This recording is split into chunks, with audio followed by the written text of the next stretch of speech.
요한복음 17장 19절 말씀입니다. 또 저희를 위하여 내가 나를 거룩하게 하오니 이는 저희도 진리로 거룩함을 얻게 하려 함이니이다. 19절 한 절 말씀을 봉독했습니다. 자, 오늘 본문 말씀으로 들어가겠습니다. 요한복음 17장 19절에 있는 저희를 위해 내가 나를 거룩하게 하오니 이는 저희도 진리로 거룩함을 얻게 하려 함이니이다 하는 말씀입니다.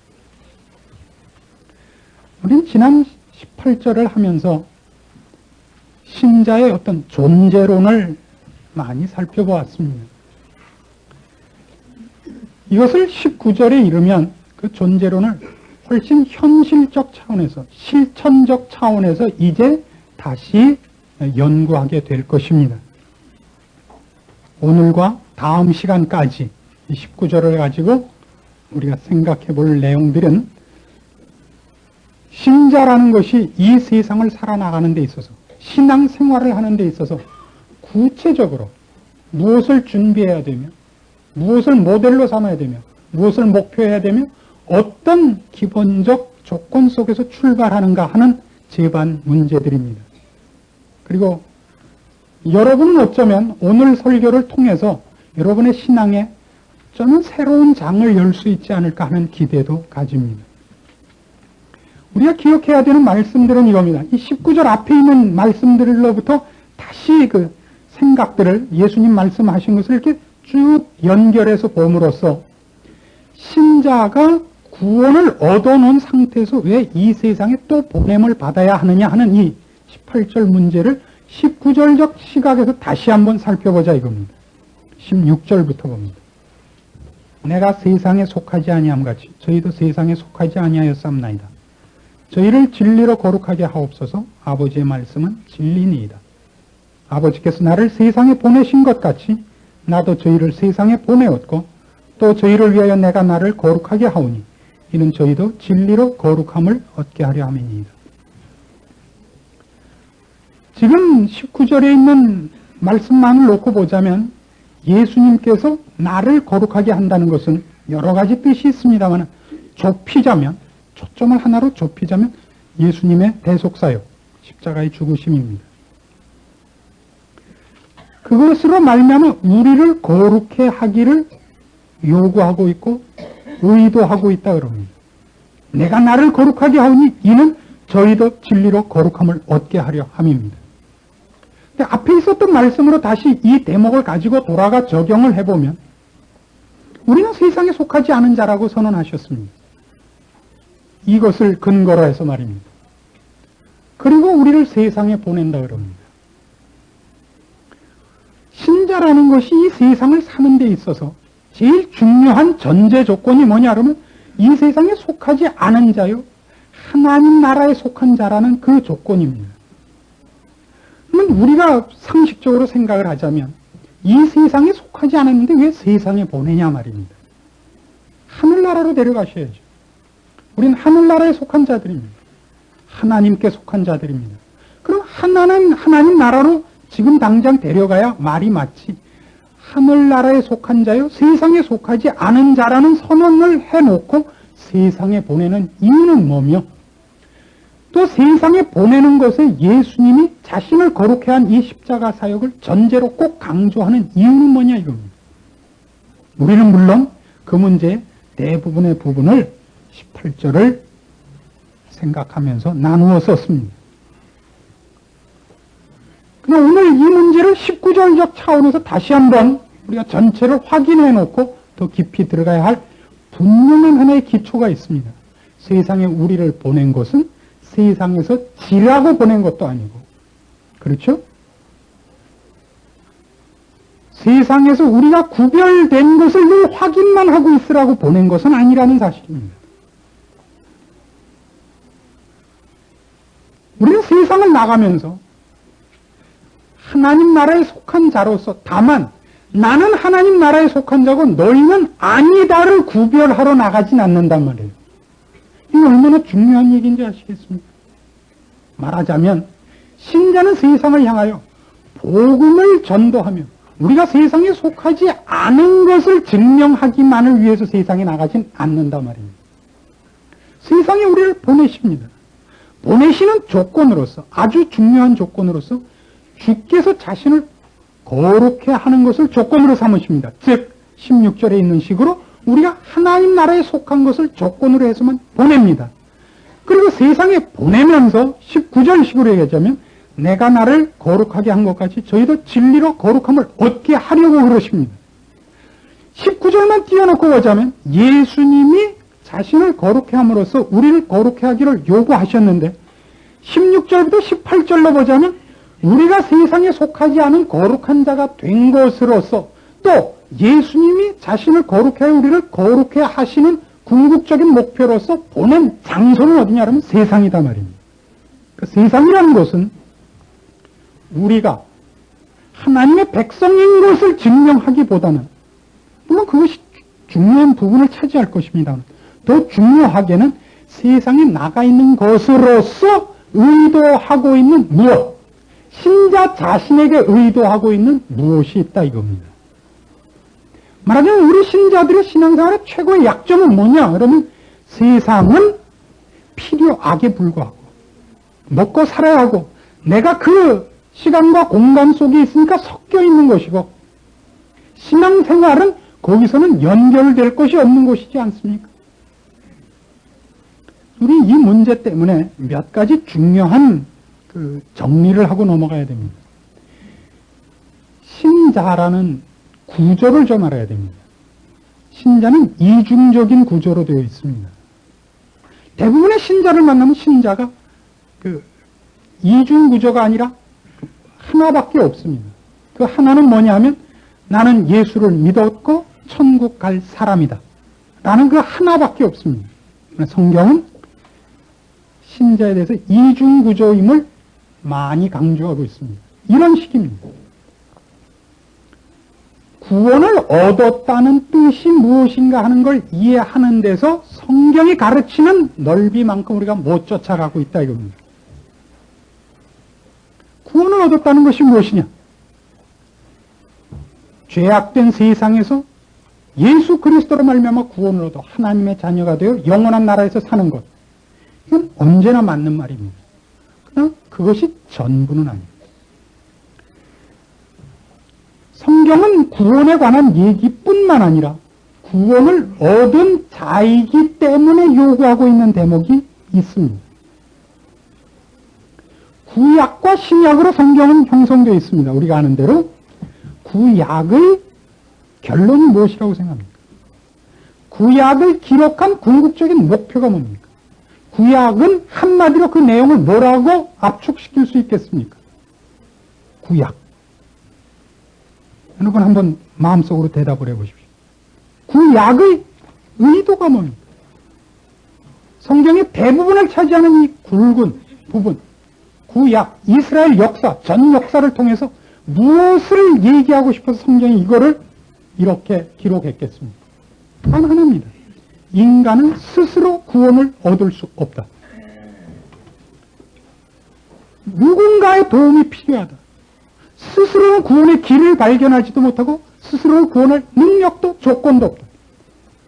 예수 그리스도가 있어야 된다. 메시아가 오셔야 된다. 이것이 구약의 얘기입니다. 그럼 신약은 뭐겠습니까? 누구 한번 떳떳이 좀 얘기를 해보시죠.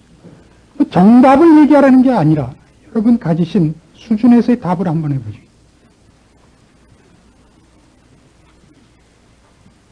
신약은 무엇이겠습니까?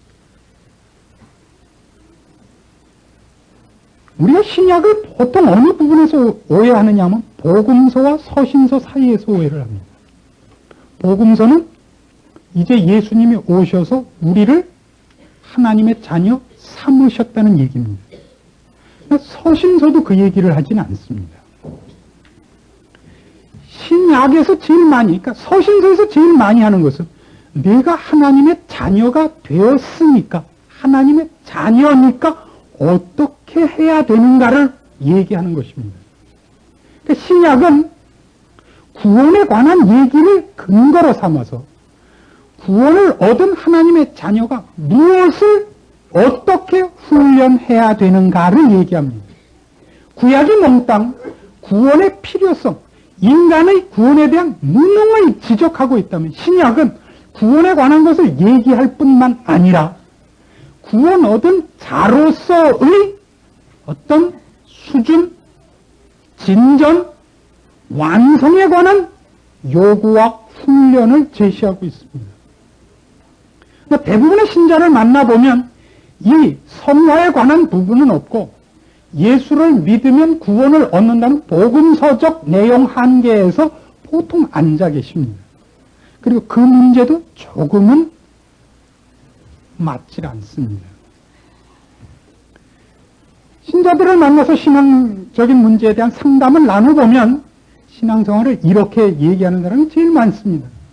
죄를 안 지려고, 하나님의 사람답게 되려고, 그렇게 기도를 했는데도 안 되더라 하는 질문을 제일 많이 받습니다. 여러분들도 그런 경험이 있으리라고 생각합니다. 이것이 죄인 줄을 압니다. 하나님, 이 죄를 짓지 않게 해주십시오. 이것은 죄입니다. 하나님, 저를 하여 이렇게 거룩한 삶을 살게 해주십시오. 계속 기도하면서 어디를 가면서 그 기도를 하죠? 죄의 길로 가면서 하죠. 이 영동시장 근처에 가면요, 다모아 극장이라는 게 있습니다. 다 모여있는 데라서 다모아 극장인데는 1층도 2층도 극장, 3층도 극장, 4층도 극장입니다. 다 다른 걸 합니다. 지금은 2층과 3층에서 성의라는 그 종교 영화를 하고 4층에서는 플래시 댄스를 합니다. 우리는 표를 사러 가면서 그러면 주여 성의를 보러 가게 해 주시옵소서. 플래시 댄스를 보면 안 됩니다. 안 됩니다. 표를 4층 걸 사갖고 올라가면서 주여 성의로 들어가게 해 주시옵소서. 없어서. 그럼 벌써 보면 보고 나오고 있죠. 그렇지 않습니까? 우리가 어느 부분에서 오해를 하고 있냐? 신앙 생활이라는 것과 신자가 됐다는 것을 오해해서입니다. 이 부분을 분명히 해서 여러분에게 제가 몹시 어려운 요구를 오늘 하려고 합니다. 구원을 얻는다는 것은 성경에서 언제나 수동적으로 얘기합니다. 우리가 해서 얻은 것으로서가 아니라 우리가 하지도 않았고 요구하지도 않았고 생각도 없었는데 얻어진 것으로 묘사를 합니다. 로마서 3장으로 가십시오. 21절 말씀부터 봅니다. 이제는 율법 외에 하나님의 한 의가 나타났으니 율법과 선지자들에게 증거를 받은 것이라. 곧 예수 그리스도를 믿음으로 말미암아 모든 믿는 자에게 미치는 하나님의 의인이 차별이 없느니라. 모든 사람이 죄를 범하였으며 하나님의 영광에 이르지 못하더니 그리스도 예수 안에 있는 구속으로 말미암아 하나님의 은혜로 값없이 의롭다 하심을 얻은 자 되었느니라. 이것이 성경에서 아주 대표적인 구원에 대한 증거입니다. 보통 이 얘기를 하다 보면 아주 그 큰 어려움에 부닥칩니다. 그 22절에 있는 것 같이 예수 그리스도를 믿음으로 말미암아 모든 믿는 자에게 미치는 하나님의 의라는 이 표현입니다. 구원은 믿어서 얻는 것입니다. 그러나 이 믿는다는 용어는 여러분이 상상하는 것과는 전혀 다른 용어입니다. 성경이 믿는다는 용어를 쓰는 것은 행위라는 단어와 반대되는 개념으로서 쓰고 있습니다.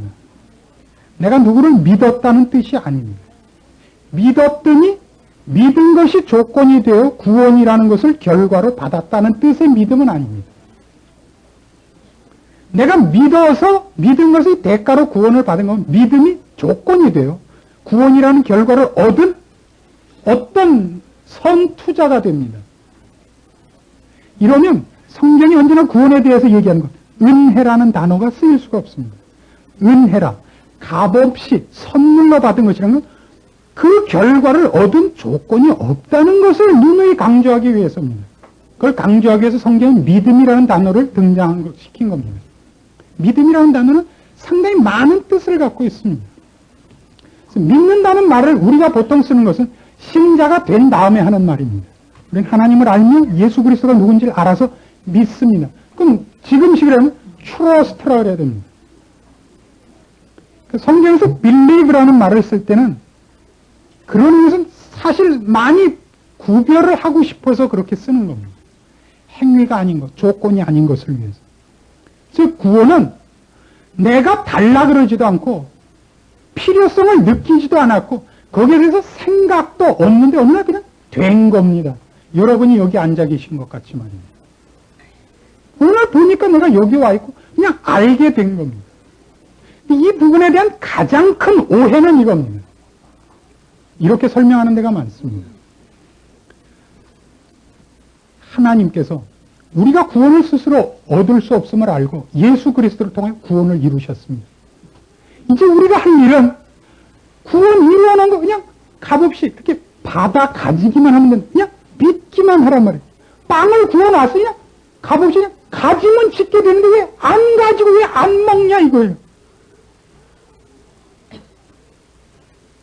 연전에 제가 가서 공부했던 학교에 은사님이 오셔서 설교를 하셨던 기억이 있습니다.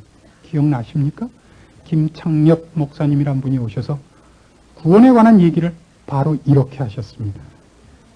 그래서 존경하는 은사님이시고 인격적으로 제가 몹시 존경을 하지만 신앙적으로 저희가 노선이 다릅니다. 그래서 그분을 제가 설교를 시키는 걸 상당히 많이 꺼렸었습니다. 근데 들으신 분들 중에 많이 감동을 하셔서 전 할 말이 없습니다. 이것만은 분명히 하셔야 됩니다. 그렇게 해서도 구원의 영향력을 미치며 이미 깨어난 심령을 두드려 줄 수 있습니다. 그 표현이. 그것이 성경이 설명하는 구원의 논리를 제대로 설명한 건 아닙니다. 그래서 그 사람들은 꼭 이렇게 합니다. 이걸 왜 안 믿냐, 그래, 이걸. 이렇게 쉬운 것. 아니, 그냥, 빵 이렇게 그냥 가져라. 그런데도 왜 안 가니? 이게 완악해서 그때 믿음이 없어서. 그게 있었으면, 그 정도의 믿음과 그 정도의 이게 있었으면, 성경이 우리로 하여금 죄인이라는 표현을 안 썼을 겁니다. 죄인이라는 표현은 봐도 못 보는 것이고, 하나님 쪽을 향하여도 손을 내밀지 않는 이런 것들을 가르쳐서 죄인이라 그럽니다. 그럼 여러분들은 이렇게 반문하실 수 있습니다. 그러나 나는 믿어서 얻었다고. 여러분 나가서 안 믿는 사람과 기독교에 관한 얘기를 하는 중에서 가장 어려운 게 그거 아닙니까? 여러분이 믿게 된 모든 조건과 설명을 나열해도 그것이 꼭 그대로 안 믿는 사람에겐 안 믿을 조건이 된다는 걸 느껴보시지 않았습니까? 여러분은 그 논리를 믿기로 한 사람들입니다. 그 논리성 때문에 믿은 사람이 아닙니다. 만약 여러분은 이미 하나님의 자녀가 되었기 때문에 하나님의 말씀을 들을 수 있고 그 말씀에 감각할 수 있고 그것이 옳은 줄 아는 자 되어서 예수를 믿고 회개도 하는 겁니다. 회개를 하고 믿어서 구원을 얻은 게 아니라 여러분 안에 새로운 영이 창조됩니다. 하나님의 사람으로 거듭나서 드디어 보는 겁니다. 니고데모 앞에서 예수님 말씀하신 것 같이 내가 진실로 진실로 내게 이르노니 사람이 물과 성령으로 거듭나지 아니하면 결단코 하나님의 나라를 볼 수 없느니라. 우린 보는 겁니다. 그래서 놀라는 겁니다. 이 문제에 대해서 이런 적극적인 질문을 할 수 있습니다. 그러면 우리가 믿은 것도 아니고 헌금을 내서도 아니고 회개해서도 아닌데도 우리 딴짓하고 있는데도 구원해 주셨다면 잡아오셨다면 그럼 왜 우리가 이러고 있죠? 지금도 또 우리가 나가서 그러면 또 은혜로 잡아주실 거 아니에요. 어떻게 생각하십니까? 예수 믿는 사람들에서 제일 많은 질문이 이것이어야 됩니다. 로마서 6장으로 가보시겠습니다. 1절입니다. 그런즉 우리가 무슨 말 하리요? 은혜를 더하게 하려고 죄에 거하겠느냐? 로마서 6장 1절은 여러분 이런 질문인 것을 기억해 주십시오. 복음을 이렇게 사도 바울이 설명했더니 제가 한 것과 똑같이 제가 바울 걸 보고 했는지 바울이 제 걸 보고 했는지 이건 뭐 아무도 모르는 게 영원한 비밀이에요. 제대로 했더니 그 시대에도 사람들이 뭐라고 질문을 했냐면 아니 그러면 우리가 왜 열심을 냅니까? 나가서 또 놀고 있으면 하나님이 또 구해 주실 거 아닙니까? 구원이라는 것이 내가 하나님을 찾았다든가 믿었다든가 매달린 거의 결과가 아니라 난 나대로 노는데 하나님이 무작정 잡아오는 것이라면 그럼 우리가 왜 들어와서 이 열심을 합니까? 또 나가면 또 잡아올 거 아닙니까? 맞습니다. 잘 기억을 하세요. 이 질문이 나오지 않는 구원에 대한 설명은 가짜입니다. 시중에 있는 많은 구원론에 관한 설명 중에 이 질문이 나오지 않는 것이 많습니다. 제가 그들과 저를 구별하기 위해서 이 표현을 하는 게 아닙니다. 이게 아주 중요한 함정에 도사리고 있기 때문에 이 문제를 제대로 풀지 않으면 다음 얘기를 할 수 없어서 그렇습니다. 구원은 우리가 구원을 요구하거나 감각이 있거나 어떤 선행된 행동이 없음에도 불구하고 전혀 하나님께서 우리에게 그냥 주신 선물이고 은혜라는 것을 확실히 해야 되기 때문입니다. 말하자면 그건 우리가 출생하는 것과 같습니다. 우리 부모님이 나를 낳기 위해서 나에게 무슨 도움을 요청한 것이 없고 뭘 하라고 그런 것이 없고 의논한 적이 없는 것과 같습니다. 종종 우리 자녀들이 우리한테 그렇게 덤비지 않습니까? 우리가 넌 왜 아빠도 안 그러고 엄마도 안 그러고 너 어디서 나온 거냐? 애들이 그러죠. 누가 나 달랬어요? 그렇죠. 그들이 전혀 그 태어남에 참여한 것이 없단 말입니다. 구원은 그렇습니다. 분명히 그렇습니다. 이제 바로 할 얘기가 있습니다. 바로 이 구원 문제에서 이 부분이 오해된 것 때문에 어떤 문제가 있었냐면 나는 믿어서 구원을 얻었다는 것 때문에 남을 설득하기 위한 것이 우리들에게 너무나 많은 일이었단 말입니다. 설득하면 예수를 믿게 할 수 있다는 생각이 모든 신자들이 너무 많이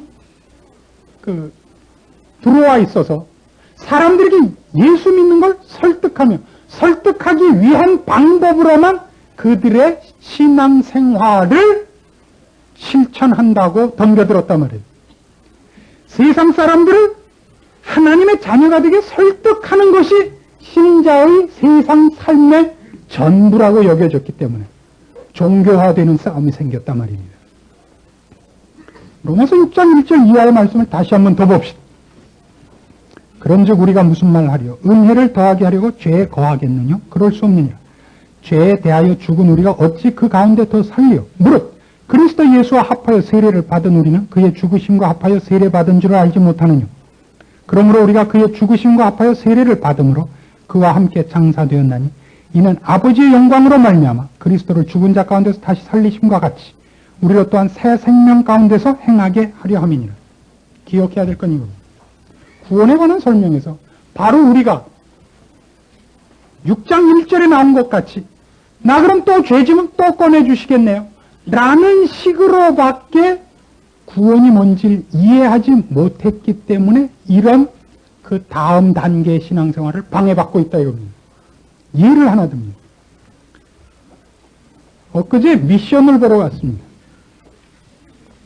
갔더니 표가 없어요. 아니, 꼭 봐야 되는 사람이었는데 표가 없으면 어떻게 해요? 안 봐도 되는 사람들이 표를 사면 어떻게 해요? 봐야 될 사람이 봐야 될 거 아니에요. 그래서 뭐 들어갈 수도 없고 뭐 어떻게 할 방법이 없어요. 안표도 없고. 목사도 안표 사나요? 사죠 그럼. 꼭 봐야 되는데 안표 사야죠 그럼. 뭐 방법이 없더라고요. 근데 중앙일보사 사장님께서 방 안에 계시다가 뭔가 자꾸 뒤통수가 땡겨서 이제 극장 앞에 나오셨다가 얼굴에 빛이 나는 사람을 본 겁니다. 벌써 다르잖아요. 이렇게 영역이 있는 사람이 보면. 아니 여기는 어쩐 일로 오셨습니까? 예, 저 영화 구경을 하러 왔는데 표가 없어서 못 들어가고 있어요. 아 그러십니까? 오십시오. 제가 또 여러 떨거지와 같이 갔었습니다. 다 같이 이제 줄레 들어갔습니다. 얼마나 기뻐요. 공짜로 넣어주셨는데요. 중앙일보사 사장이 넣어줬으니 누가 찍소리를 하겠어요. 그렇죠? 그래서 우리 같이 들어온 사람들이 모두 그랬습니다. 우리 또 나갑시다. 왜요? 또 넣어줄 거 아니에요. 그럼 물론 또 넣어주죠. 그래서 밤낮거리서 우린 표 없이도 들락거린다?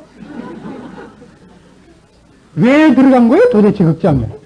보러 간 거 아니에요? 미션 보러. 근데 난 표 없이도 들어갔다? 이게 자랑이에요. 그래서 나갔다가 또 들어와. 또 나갔다 또 들어와. 이번에 강아지도 하나 데리고 들어와. 그래도 공채. 또 나가면 또 들어와. 다 아니까 표 받는 사람이 사장님이 직접 모시고 들어왔던 사람들. 다 알잖아요. 이마에 딱 써 있잖아요. 천사들 친구. 나왔다. 아이스크림 사갖고 들어와도 되고, 마음대로잖아요. 그걸 위해서 넣어준 게 아니잖아요. 볼 게 있어서 넣어준 거 아니에요. 구원이 꼭 그렇다고요. 하나님의 자녀가 되게 했습니다. 그건 이제부터 갈 길이 있고, 이제부터 경험할 것이 있고, 이제부터 획득할 무엇이 있어야 됩니다. 여기는 이렇게 묘사되어 있습니다. 4절입니다. 그러므로 우리가 그의 죽으심과 합하여 세례를 받음으로 그와 함께 장사되었느니 이는 아버지의 영광으로 말미암아 그리스도를 죽은 자 가운데서 다시 살리심과 같이 우리로 또한 새 생명 가운데서 행하게 하려 함이니라. 새 생명 가운데서라는 것과 2절에 보시면 그럴 수 없느니라 죄에 대하여 죽은 우리가 어찌 그 죄 가운데 더 살려 이것과 구별되는 거란 말이에요. 지금 대부분의 신자들에게서 신자라는 것이 무엇인가가 어디서 혼동되느냐 하면 여기 그거 같아요. 거기서 일로 넘어온 것이 기쁘죠. 넘어온 일. 나는 이제 넘어왔다. 그러니까 저기 있는 사람들을 꺼내러 가자. 그것이 전부여서는 안 됩니다. 그건 분명히 신자들에게는 공통되는 책임입니다만 그것 이상의 책임이 뭐냐? 꺼내와서 가게 한 길을 안 가서는 안 되는 것입니다. 에베소 4장에 의하면 이 부분은 이렇게 요구받고 있습니다. 22절입니다. 에베소서 4장 22절. 너희는 유혹의 욕심을 따라 썩어져가는 구습을 쫓는 옛사람을 벗어버리고 오직 신명으로 새롭게 되어 하나님을 따라 의와 진리의 거룩함으로 지으심을 받은 새 사람을 입으라. 새 사람이 되라가 아니에요. 새 사람인데 새 사람다운 길을 가라 말이에요. 신자들이 겪는 신앙상의 가장 큰 어려움 이겁니다. 새 사람으로 가야 하는 거를 이걸 기도를 한단 말이에요. 이걸 기도한다는 말이 이게 아주 재밌는 말이에요. 신자가 되는 것은 노력할 수 없습니다. 하나님의 은혜로 베풀어 주셔야 됩니다. 그건 방법이 없습니다. 그러나 신자가 되어서 가야 할 길은 기도로 가지 않습니다. 기도를 하고 말씀을 읽고 이런 모든 것은 내가 이제 가야 하는 방향과 원리와 목표와 방법들을 깨우치는 것으로 꼭 필요합니다만 그것이 내 발걸음을 내디뎌야 할 걸 대신해 주는 것은 아닙니다. 내가 걸어가야 됩니다. 그럼 지금 우리 모든 현대 기독교인들이 겪는 가장 큰 아픔이 뭐냐 그러면 신앙생활에 와서 좋은 말씀 듣고 가는 것이지. 그렇죠? 기도하고 혹은 어떤 금식을 한다든가 어떤 모임을 한다든가 해서 하나님과 가까워지는 정신적인 활동이지 그 자신이 이 길로 걸어가고 그 자신을 성경이 새 사람으로서 요구하는 인격적 어떤 행위적 훈련으로서 자신을 몰아넣지 않는다는 사실입니다. 그래서 에베소 4장 24절까지 이 얘기가 나온 다음에 25절부터 뭐라고 나오는지 아십니까? 아주 구체적인 얘기가 나옵니다. 그런즉 거짓을 버리고 각각 그 이웃으로 더불어 참된 것을 말하라. 26절 분을 내어도 죄를 짓지 말며 해가 지도록 분을 품지 말고 마귀로 틈을 타지 못하게 하라. 도적질하지 마라. 자기 손으로 힘써 일해서 남을 도와라. 하나님의 성령을 근심케 말라. 31절 너희는 모든 악독과 노함과 분냄과 떠드는 것과 회방하는 것을 모든 악의와 함께 버리고 서로 인자하게 하며 불쌍히 여기며 용서하기를 하나님이 그리스도 안에서 너희를 용서하심과 같이 하라. 이걸 요구받고 있는 겁니다. 예수 많이 믿으면 눈꼬리가 내려와야 돼. 당연히 웃음이 많아져야 되며 참으며 용서하며 인자해져야 되며 노력하셔야 됩니다. 그런 노력이 없잖아요. 그것을 어디 가서 하라냐면 세상 가서 하라는 거예요. 이렇게 끼리끼리 모여서가 아니라. 수양회라도 한번 가면 꼭 그러죠. 잘난 척하고. 목사님 그냥 여기서 평생 살았으면 좋겠어요. 그 옛날에 다 했어요. 베드로가 말 다 한 거예요. 그랬다 욕 직사게 먹었어요 이미. 이제 또 해요. 잘난 척하고 무슨 베드로 사촌쯤 되는.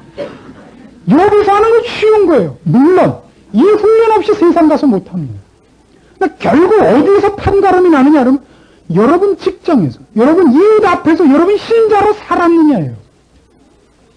골방에 들어가서 기도했느냐가 아니라 기도한 것이 이것으로까지 힘이 실천되지 않는다면 신자가 아니란 말입니다. 우린 요구받고 있습니다.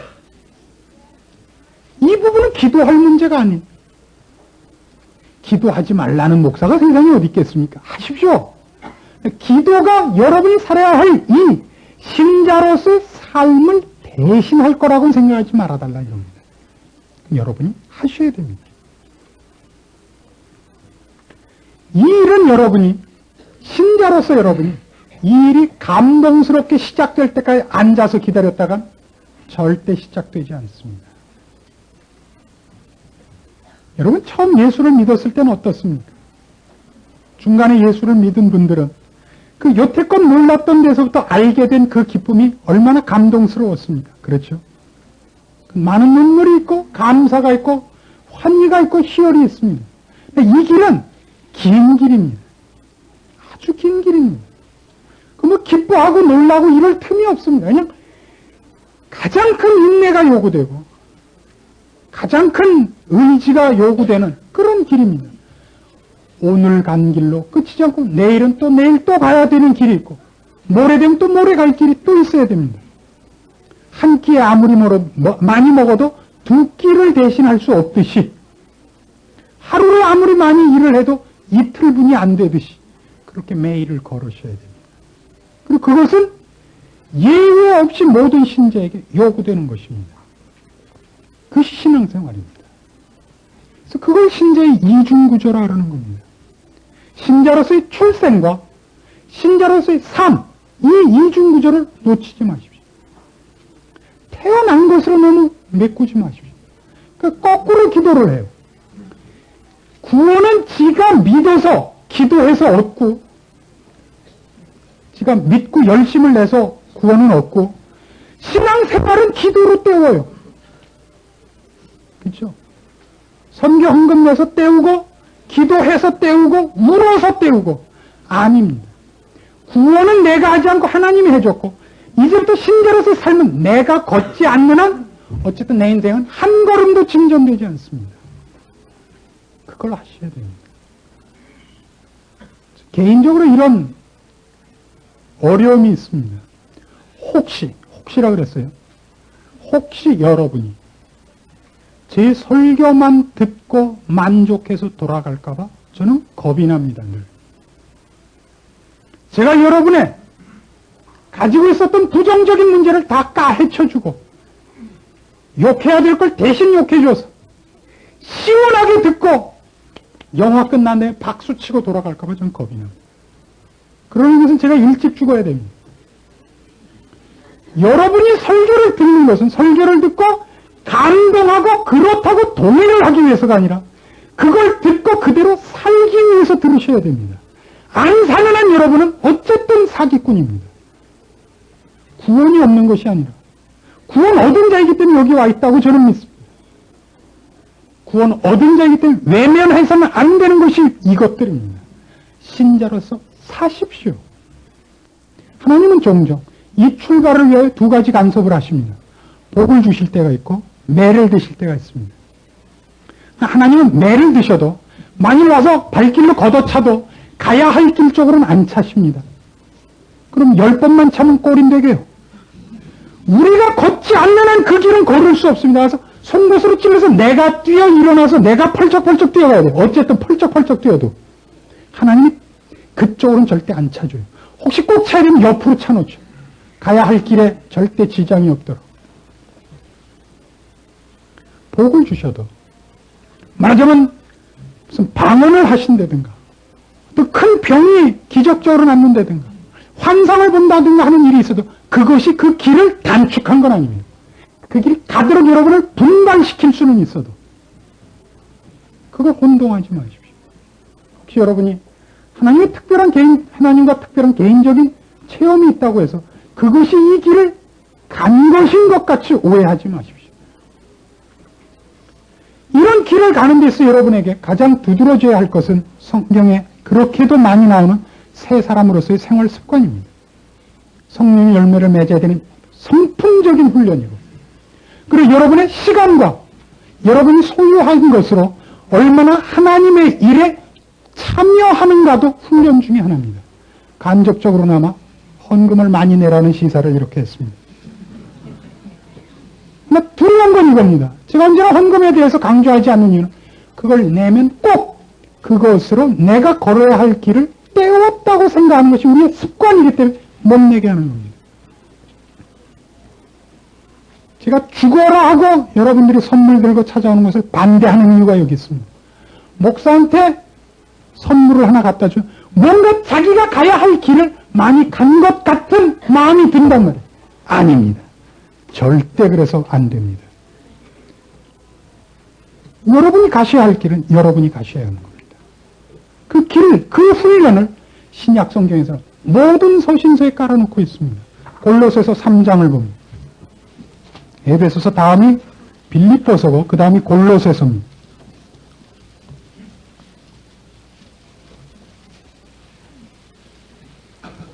1절 말씀 보십시오. 그러므로 너희가 그리스도와 함께 다시 살리심을 받았으면 위의 것을 찾으라. 거기는 그리스도께서 하나님 우편에 앉아 계시느니라. 위의 것을 생각하고 땅의 것을 생각지 말라. 이것으로부터 출발하셔야 됩니다. 어떻게 됐기 때문이라고요? 그리스도와 함께 다시 살리심을 받았으면. 이 전제 조건이. 이것 다음에 신앙생활이라는 것이 요구되는 겁니다. 5절 보시겠습니까? 그래서 뭘 요구하는 거세요? 그러므로 땅에 있는 지체를 죽이라. 곧 음란과 부정과 사욕과 악한 정력과 탐심이니 탐심은 우상숭배니라. 이것들을 인하여 하나님의 진노가 임하느니라. 너희도 전에 그 가운데 살 때에는 그 가운데서 행하였으나 이제는 너희가 이 모든 것을 벗어버리라. 곧 분과 악의와 회방과 너희 입에 부끄러운 말이라.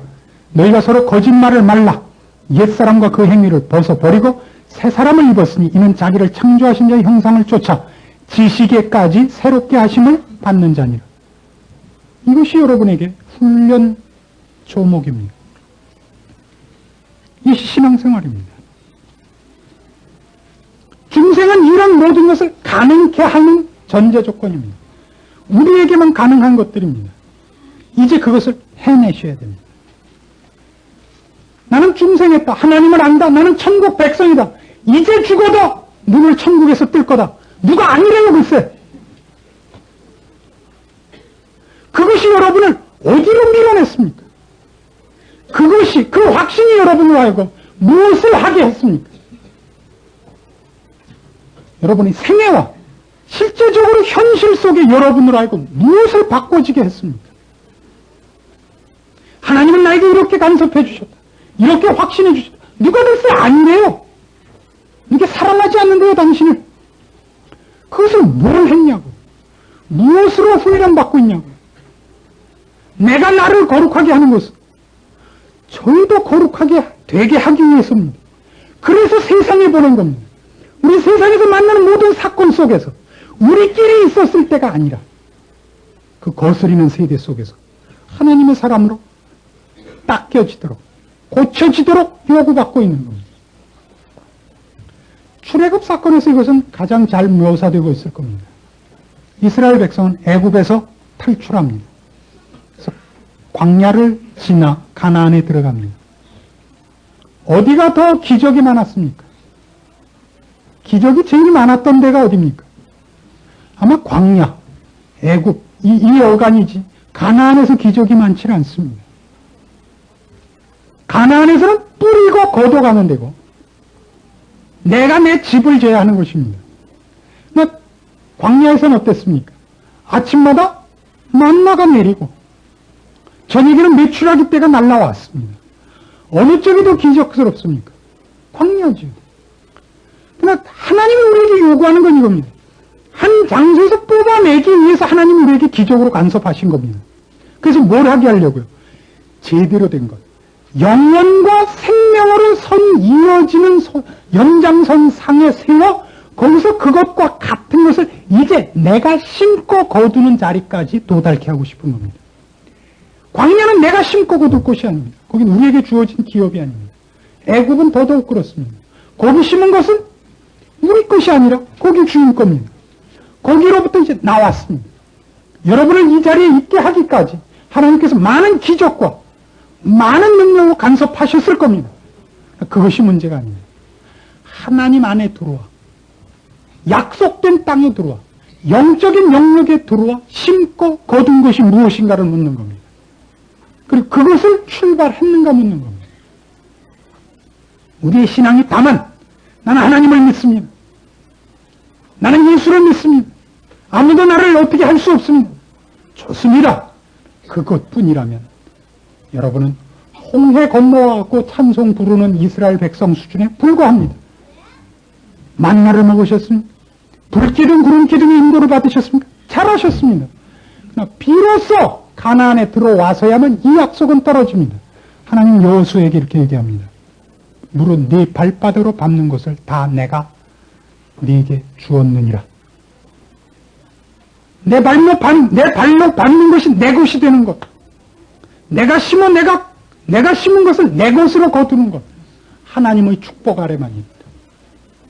거기로 들어오셨느냐 이겁니다. 그 전투가 있었느냐.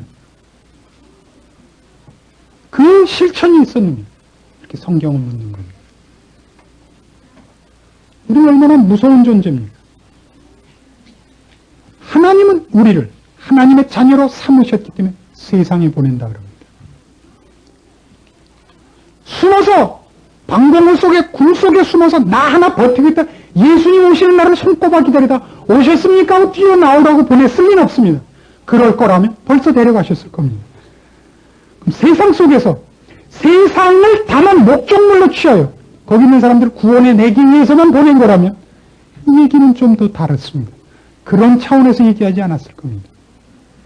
물론 그것도 큰 책임 중에 하나일 겁니다. 그러나 내가 나를 거룩하게 하는 것은 저희도 거룩하게 하기 위함이고 그것을 위하여 그 거룩하게 하는 것이 가장 큰 목적임에도 불구하고 세상으로 보냈다는 것은 이제 우리 모두로 하여금 세상 삶에 대하여 우리의 인생에 대하여 새로운 각오와 새로운 목표를 제시해 줄 것입니다.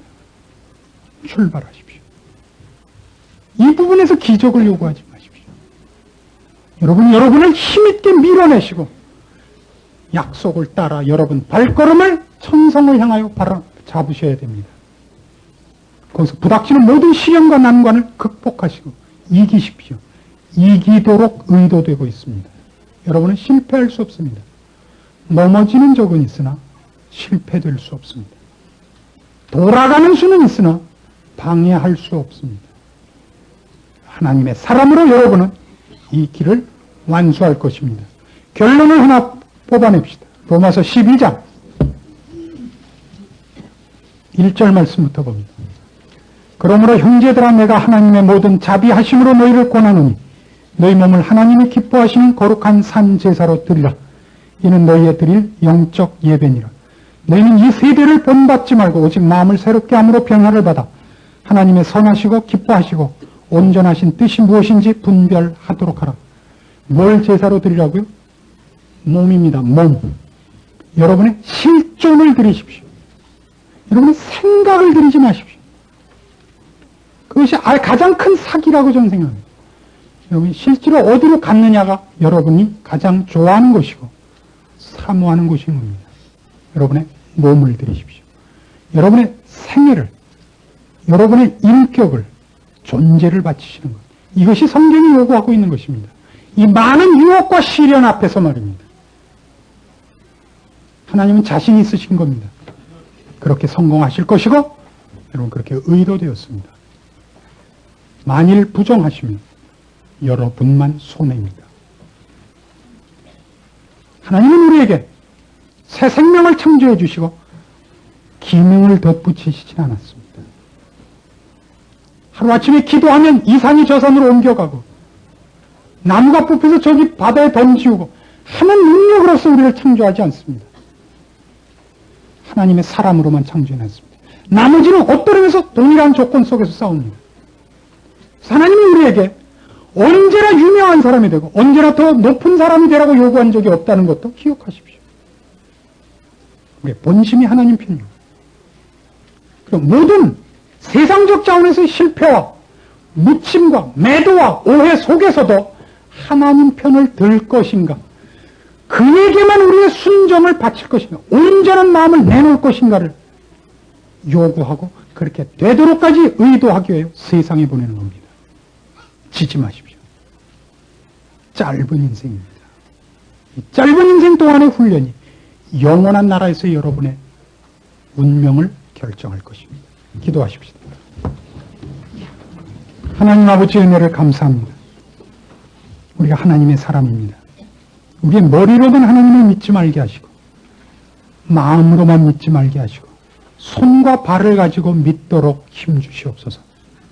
눈물만 흘리고 고함만 지르지 말고 기도하고 얼마나 내가 절실히 요구하는가라고 몸부림만 치지 말고 걸어갈 수 있는 자들이 되게 하옵소서. 묵묵히 긴 싸움을 하나님 앞에